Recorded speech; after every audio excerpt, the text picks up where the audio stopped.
ఈ ఒక్క నంబర్ తెలిస్తే మీరు స్క్రోల్ చేయడం ఆపేస్తారు.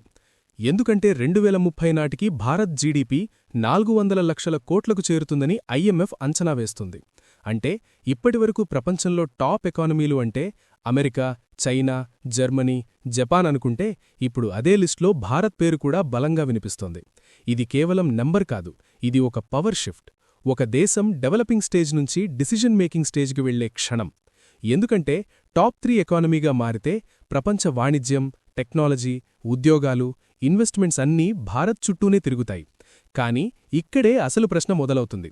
నిజంగా భారత్ ఆ స్థాయికి చేరుతుందా లేదా అన్న సందేహం చాలామందిలో ఉంది. ఎందుకంటే అవినీతి, నిరుద్యోగం, విద్యావ్యవస్థ లోపాలు, రాజకీయ అస్థిరత ఇవన్నీ మన ముందున్న నిజాలు. అదే సమయంలో మ్యానుఫ్యాక్చరింగ్ భారత్ వైపు వస్తోంది. సప్లై చైన్స్ షిఫ్ట్ అవుతున్నాయి, స్టార్టప్స్ పెరుగుతున్నాయి, డిజిటల్ ఎకానమీ విస్తరిస్తోంది. అంటే అవకాశాలు కూడా రికార్డు స్థాయిలో ఉన్నాయి.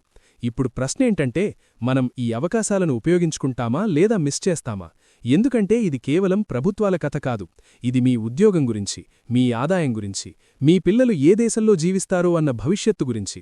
అందుకే మీరు నిజాయితీగా చెప్పండి, భారత్ నిజంగా టాప్ 3 ఎకానమీ అవుతుందా లేదా ఈ అడ్డంకుల వల్ల అక్కడికే ఆగిపోతుందా? మీ అభిప్రాయం కమెంట్లో తప్పకుండా రాయండి.